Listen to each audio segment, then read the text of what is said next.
Hello আসসালামু আলাইকুম viewer, আমার পেছনে দেখতে পাচ্ছেন টয়োটা করোলা ক্রসের একবারে লেটেস্ট যে মডেলটা 2025 এর নিউ শেপ এটা, এবং এর আগের যে শেপটা ছিল মানে ফার্স্ট জেনারেশনের 2022 এর এইটা, দুইটা মডেলই কিন্তু যথেষ্ট ভালো। আমি তারপরেও আপনাদেরকে বেসিক কিছু কম্প্যারিজন দেখাবো, যেটা বাইরে থেকে দেখে প্রথম দেখাতে আপনারা বুঝতে পারবেন যে এই দুইটার মধ্যে কি কি চেঞ্জেসগুলো আনা হয়েছে।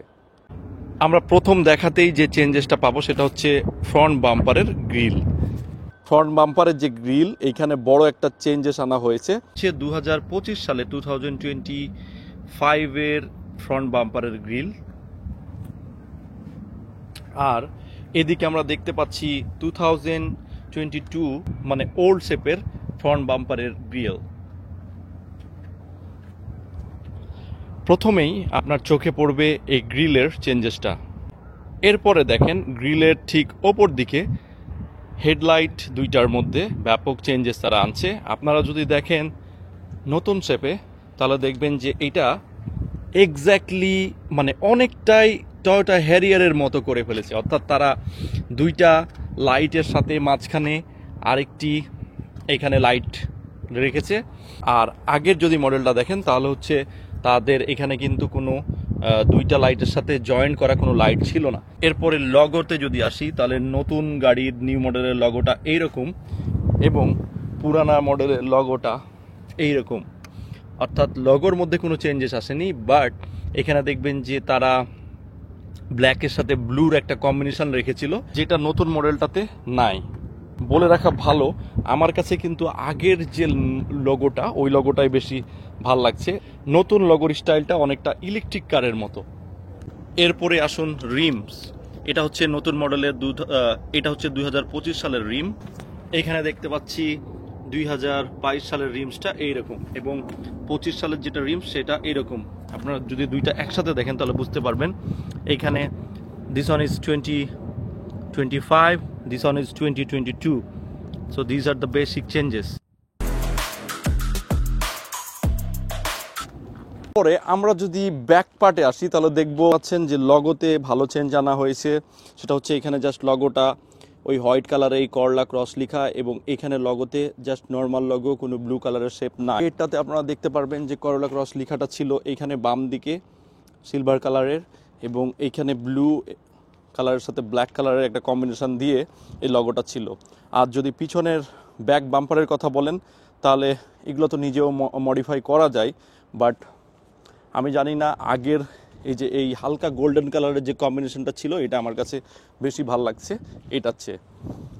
এরপরে আপনি যদি লাইটগুলো দেখেন তাহলে নতুন মডেলের লাইটটা, পিছনের ব্যাক লাইটটা আরও বেশি স্লিক, আমি বলবো আরও বেশি সুন্দর এবং আরও এটাকে শার্প করা হয়েছে। আর এটা হচ্ছে আগেরটা, যেটা আগেরটা ছিল একটু বড়। বডির ফুল শেপের মধ্যে দূর থেকে আপনার খুব একটা পার্থক্য চোখে পড়বে না। ফ্রন্ট বাম্পার, ফ্রন্ট হেডলাইট এবং রেয়ার টেল লাইট, এই জিনিসগুলোর মধ্যেই শুধু চেঞ্জেসটা আসছে। এবং রিমসে ছোট ছোট বেশ কিছু জিনিস তারা চেঞ্জ করেছে, বাট ওভারঅল যে লুকস এটার মধ্যে আপনার সবচেয়ে বেশি চোখে পড়বে জাস্ট এই বাম্পারের গ্রিলটার যে শেপ এইটা। তো চলুন একটু ভিতরে দেখা যাক, স্পেশালি নতুন যে মডেল এটার ভিতরে আপনাদেরকে একটু দেখায় এটার ভিতরে কি কি নিয়ে আসছে। আগের মডেলের চেয়ে এখানে ভালোই একটা চেঞ্জেস আসছে। আপনারা দেখতে পাচ্ছেন যে এইটা অনেকটা স্কোয়ার করেছে।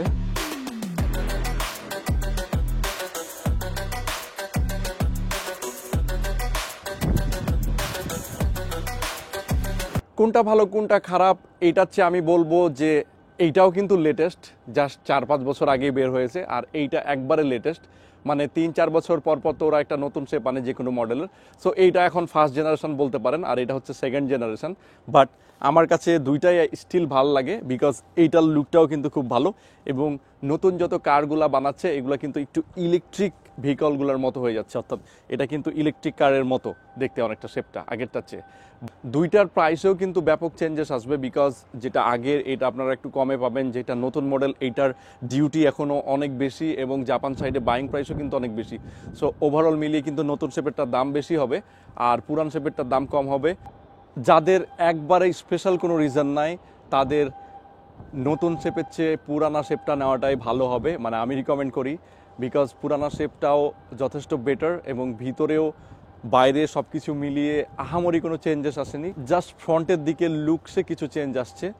আর আপনি যদি পিছন থেকে দেখেন তাহলে লাইটে কিছু চেঞ্জ আসছে, আর ড্যাশবোর্ড এবং ইন্টেরিয়ার ভিতরে হালকা কিছু জিনিস চেঞ্জেস আসছে। বাট আপনার যদি স্পেশাল কোনো রিজন না থাকে তাহলে আপনি এত টাকা দিয়ে নতুনটা না নিয়ে এই পুরানা মডেলটাও নিতে পারেন। আমি মনে করি যে এটাও খারাপ হবে না। আপনারা যারা সেকেন্ড হ্যান্ড গাড়ি খুঁজছেন, টয়োটা অ্যাভেঞ্জার 2007-এর মডেল, রেজিস্ট্রেশন হচ্ছে 10/11-তে, এরকম একটি গাড়ি আছে টয়োটা অ্যাভেঞ্জার। 7 সিটারের যে গাড়িটা পপুলার, কম টাকার মধ্যে সবচেয়ে আসে, 7 সিটার, দেখতেও সুন্দর, এরকম একটি গাড়ি আছে। ডিটেলস আপনাদেরকে দিয়ে দিচ্ছি। এই গাড়িটা বিক্রি আছে এবং খুবই কম প্রাইস। আপনারা যদি কেউ ইন্টারেস্টেড হন তাহলে আপনারা এখানে যোগাযোগ করতে পারেন, কমেন্ট বক্সেও আপনারা কমেন্ট করতে পারেন এবং কত টাকা দাম এটা আপনাদের সাথে আলোচনা হবে। এবং গাড়িটি বসুন্ধরাতে